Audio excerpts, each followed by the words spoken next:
గత 16 నెలల్లో టిడ్కో ఇళ్లలో కనీసం ఒక్క ఇటుకైనా వేశారా అంటూ అనంతపురం అర్బన్ ఎమ్మెల్యే దగ్గుపాటి ప్రసాద్ను నగర మేయర్ వసీం నిలదీశారు. తన ఛాంబర్లో ఇవాళ మీడియాతో మాట్లాడుతూ టిడ్కో ఇళ్లను గత ప్రభుత్వంలో నాశనం చేశారంటూ ఎమ్మెల్యే చేసిన వ్యాఖ్యల మీద తీవ్ర స్థాయిలో ఆగ్రహం వ్యక్తం చేశారు. మీరు అధికారంలోకి వచ్చి 16 నెలలైందని అక్కడ ఏం చేశారో సమాధానం చెప్పాలన్నారు. ఎక్కడికి వెళ్లినా అక్కడ వైసీపీ నాశనం చేసింది అంటూ విమర్శలు చేయటం తప్ప ఈ 16 నెలల్లో కనీసం ఒక్క రూపాయి అయినా మీరు నిధులు తీసుకొచ్చారా అంటూ ప్రశ్నించారు. మేము అధికారంలోకి రాగానే గుంతలు పడ్డ రోడ్లు కనిపించనివ్వమంటూ ముఖ్యమంత్రి చంద్రబాబు, డిప్యూటీ సీఎం పవన్ కళ్యాణ్ ప్రగల్భాలు పలికారని, కానీ ఈ రోజు అనంతపురం నగరం నడిబొడ్డున ఎక్కడ చూసినా రోడ్లలో గుంతలు కనిపిస్తున్నాయని అన్నారు. సిపిఎం నాయకులు ఏకంగా అక్కడ వరి నాట్లు వేశారంటే మీ పరిస్థితి ఏ విధంగా ఉందో ఒకసారి అర్థం చేసుకోవాలన్నారు. నెల రోజులు కూడా మీరు వేసిన రోడ్లు నిలవడం లేదని, దీనికి అధికారులు బాధ్యత వహిస్తారా లేక ప్రజాప్రతినిధులు బాధ్యత వహిస్తారా అని ప్రశ్నించారు. ప్రతిసారి వైసీపీ మీద విమర్శలు చేయటం మానివేసి కనీసం మీరు ఈ 16 నెలల్లో ఏం చేశారో ప్రజలకు సమాధానం చెప్పాలన్నారు. తాము ఆమోదించిన పనులు కూడా ముందుకు సాగనివ్వడం లేదని, కాంట్రాక్టర్లను మాకెంత ఇస్తారంటూ బెదిరింపులు చేయడం తప్ప మీరేమీ చేయడం లేదంటూ మేయర్ విమర్శలు చేశారు. మనం చూసుకుంటే ఎమ్మెల్యే దగ్గుబాటి వెంకటేశ్వర ప్రసాద్ గారు ఏదో హడావుడిగా హైదరాబాద్ నుంచి వచ్చి టిడ్కో ఇళ్ళకి సంబంధించి అక్కడ వెళ్ళి ఇన్స్పెక్ట్ చేయడం జరిగింది. దాదాపుగా మనం చూస్తున్నాం, ఆయన అధికారంలోకి వచ్చినప్పటి నుంచి కూడా 16 మంత్స్ అవుతోంది. ఈ 16 నెలల్లో దాదాపుగా 3వ, 4వ అక్కడ వెళ్ళడం ఒక 6 నెలలకు ఒకసారి వెళ్తున్నారు. వెళ్ళి నేను ఇంకా వచ్చే 6 నెలల్లో మీకు పేదలందరూ కూడా ఇల్లు అప్పగిస్తా అని చెప్పి హామీ ఇచ్చి రావడం కూడా గతం నుంచి కూడా మనం చూసుకుంటూ వస్తున్నాం. నేను ఒకటి ప్రశ్నిస్తున్నా, అధికారం మీదుంది, చెప్పిన మాట పైన మీరు ఎందుకు నిలబడడం లేదు? పోయినసారి ఎప్పుడో కూటమి అధికారంలో రాగానే ఓ 2 నెలలకి అక్కడ పోయినారు, మళ్ళీ ఆ తర్వాత సెప్టెంబర్లో పోయినారు, మళ్ళీ మార్చ్ అంటారు, మార్చ్ తర్వాత మళ్ళీ సెప్టెంబర్ అంటారు, మళ్ళీ ఇప్పుడుకి వెళ్ళి మళ్ళీ మార్చ్లో మీకు ఇల్లులన్నీ మీ పేదలకు అన్నీ ఇస్తామంటున్నారు. నేను ఒకటి చెప్తున్నా. ఇంకోటి, గతంలో వైసీపీ ప్రభుత్వం అధికారంలో ఉన్నప్పుడు జగన్మోహన్ రెడ్డి గారు అంతా నాశనం చేసినారు, ఏ ఒక్క ఇల్లు పేదలకు ఇవ్వలేదని చెప్పి కూడా మాట్లాడడం జరుగుతుంది. 2014 నుంచి 19 వరకు అప్పుడు మీరు కూడా కన్స్ట్రక్షన్ చేయడం జరిగింది ఆ ఇల్లులు, టిడ్కో ఇల్లులు. దాని తర్వాత ఎన్నికలు రావడం, ఎన్నికల తర్వాత వైసీపీ ప్రభుత్వం రావడం, వైసీపీ ప్రభుత్వం వచ్చినాక కరోనా పరిస్థితి, 2 ఏళ్ళు కరోనాగా ఉంది.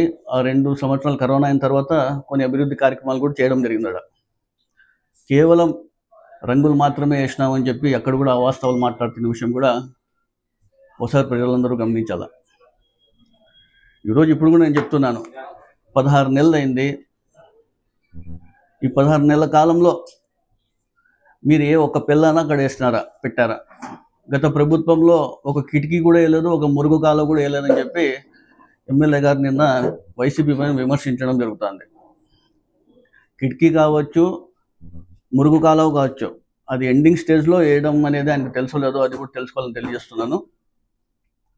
16 నెలల కాలంలో ఒక పెళ్ళైనా మీరు పెట్టినారు అక్కడ? నేను దానికి షూటిగా అడుగుతున్నాను. అదేవిధంగా చూసుకుంటే వచ్చే మార్చి నాటికి 2300 ఇళ్ళు అన్నీ కూడా నేను పేద ప్రజలకు అందిస్తామని చెప్పడం జరుగుతుంది. మీరు వచ్చే నెల మార్చికి 2300 ఇల్లు ఇస్తే మేమే మీకు సన్మానం కూడా చేస్తాం, ఖచ్చితంగా మేము అభినందిస్తాం కూడా. మీ 6 నెలల కాలంలో ఈ పనులన్నీ పూర్తి చేపించి పేదలకన్నీ ఇల్లు అందిస్తే ఖచ్చితంగా మేమే ప్రెస్ మీట్ చెప్పి కూడా మీకు అభినందన కూడా తెలియజేస్తాం కూడా నేను గట్టిగా చెప్తున్నాను. అదేవిధంగా గతంలో వైసీపీ నాయకులు 20,000 నుంచి 50,000 రూపాయలు తీసుకొని పేర్లు మార్చి వేరే వాళ్ళకి ఇచ్చినామని చెప్పి ఎమ్మెల్యే గారు చెప్తున్నారు. ఆ లిస్ట్ బయటికి తీయండి. అధికారం మీదే కదా ఇప్పుడు ఉండేది, ప్రభుత్వం మీదే ఉండేది.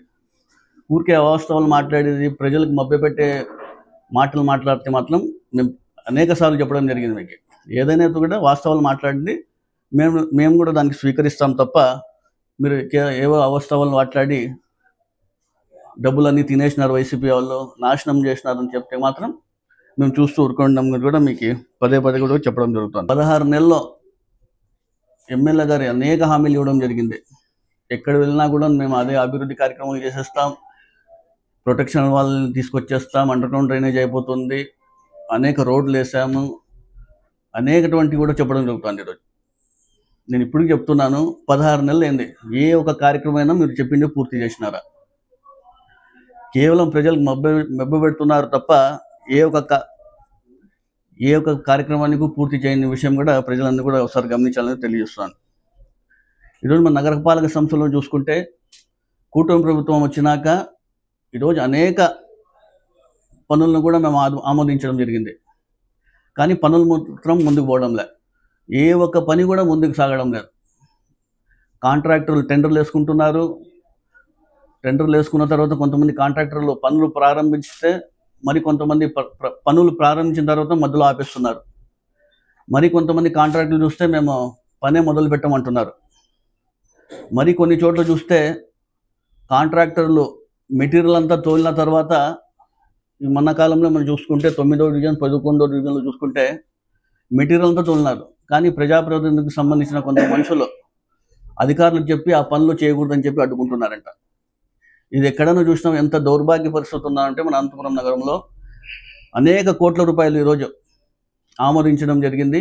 కానీ పనులు మాత్రం ఏ విధంగా ముందుకు పోని విషయం కూడా మనం ఒకసారి గమనించాలి. వైఎస్ఆర్సీపీ ప్రభుత్వంలో జగన్మోహన్ రెడ్డి గారి సహకారం, అనంత వెంకటరామరెడ్డి గారి కృషితో 5 సంవత్సరాల్లో 2 సంవత్సరాలు కరోనా పోయినా కూడా పెద్ద పెద్ద పనులు, గుత్తి రోడ్ కానివచ్చు, ఎన్టీఆర్ మార్గ్ కావచ్చు, టవర్ క్లాక్ దగ్గర ఉన్నటువంటి ఫ్లైఓవర్ కేవలం 18 నెలల్లో అనంత వెంకటరామరెడ్డి గారు కాంట్రాక్టర్కు వెంటబడి ఖచ్చితంగా ఇది పని చేపియాలా, ఇది చేపిస్తేనే మనకి ప్రజలకి ఇబ్బంది ఉండదని చెప్పి వెంటబడి ప్రతి ఒక్క కార్యక్రమం చేపిస్తే ఈరోజు 16 నెలలు అవుతుంది.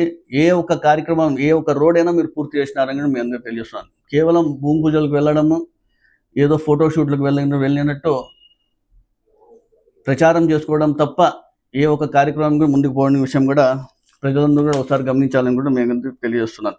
ఊరు ఎక్కడ చూసినా గుంతలు. ఎంత దౌర్భాగ్య పరిస్థితి. చంద్రబాబు నాయుడు గారు, పవన్ కళ్యాణ్ గారు ఏమన్నారు, అధికారంలోకి వస్తేనే రాష్ట్రం అంతా గుంతలు లేకుండా చేస్తా ఉన్నారు. ఈరోజు అనంతపురం నడిబొడ్డును చూసుకుంటే కన్నా ఏ విధంగా గుంతలు ఉన్నాయో కూడా ఒకసారి గమనించాలి. అధికారులకి కనబడడం లేదా, లేక ప్రజాప్రతినిధులను పట్టించుకోవడం లేదో అర్థం కాని పరిస్థితి. ఊరంతా గుంతలే ఉన్నాయి. ఎక్కడ చూసినా అశోక్ నగర్ కావచ్చు, అంబేద్కర్ భవన్లో కావచ్చు, ఓల్టంలో కావచ్చు, ఎన్టీఆర్ మార్గ్ కావచ్చు, ప్రతి ఒక్క చోట కూడా ఎక్కడ చూసినా గుంతలే. ఊరంతా గుంతలు ఉన్నాయి. ఎక్కడ చూసినా గుంతలే ఉన్నాయి. మీరు గుంతలు ఏపించలేకపోతున్నారు. మాటలు చూస్తే పెద్ద పెద్ద మాట్లాడుతున్నారు. అన్ని అభివృద్ధి కార్యక్రమాలు చేసినాం, మేము అన్ని చేసేసినాం అని చెప్పి చెప్తున్నారు. మీరు ఫస్ట్ గుంతలు వేపిస్తే ప్రజల ఇబ్బంది నుంచి బయటపడతారని కూడా మీ అందరికీ తెలియజేస్తున్నాను. ఈరోజు రామ్నగర్లో అండర్ బ్రిడ్జ్ కింద చూసుకుంటే కన్నా బ్యూటిఫికేషన్ కింద దాదాపుగా 6 నెలలు 8 నెలలు అయింది భూమి పూజ చేసి ఎమ్మెల్యే గారు. అది కూడా పని మొదలు పెట్టారు, మధ్యలో ఆపేశారు. సెకండ్ రోడ్లో చూసుకుంటే కన్నా ఒక రోడ్ అర్త్ వర్క్ చేసేసారు, 3-4 నెలలు అది ఆపేయడం జరిగింది. హౌసింగ్ బోర్డులో కూడా పని స్టార్ట్ చేసినారు, అది కూడా ముందుకు సాగని పరిస్థితి. ఎన్క్యాప్ నిధులు అంటే స్పాట్లో ఉంటాయి. మీరు పని పూర్తి చేస్తేనే ఆ ఫండ్స్ కూడా తీసేసుకోవచ్చు అప్పటికప్పుడు. ఆ పనులు కూడా ముందుకు సాగడం లేదంటే కన్నా ఎంత దౌర్భాగ్య పరిస్థితుల్లో అనంతపురం నగరం ఉందో కూడా ఒకసారి గమనించాలి. 2024-25 చూసుకుంటే కన్నా 4,48,00,000 రూపాయలు శాంక్షన్ అయితే 5 వర్క్లు ప్రపోజ్ చేయడం జరిగింది. అందులో 2 పనులు వచ్చేసి అండర్ ప్రోగ్రెస్ ఉన్నాయి. ఇంకా 3 వర్కులు అండర్ టెండర్ స్టేజ్ ఉన్నాయి. 2024-25కే ఇంకా టెండర్ స్టేజ్లో ఉన్నాయంటే కన్నా మీరు ఎంత నిర్లక్ష్యం వేస్తున్నారు కూడా ఒకసారి గమనించాలి.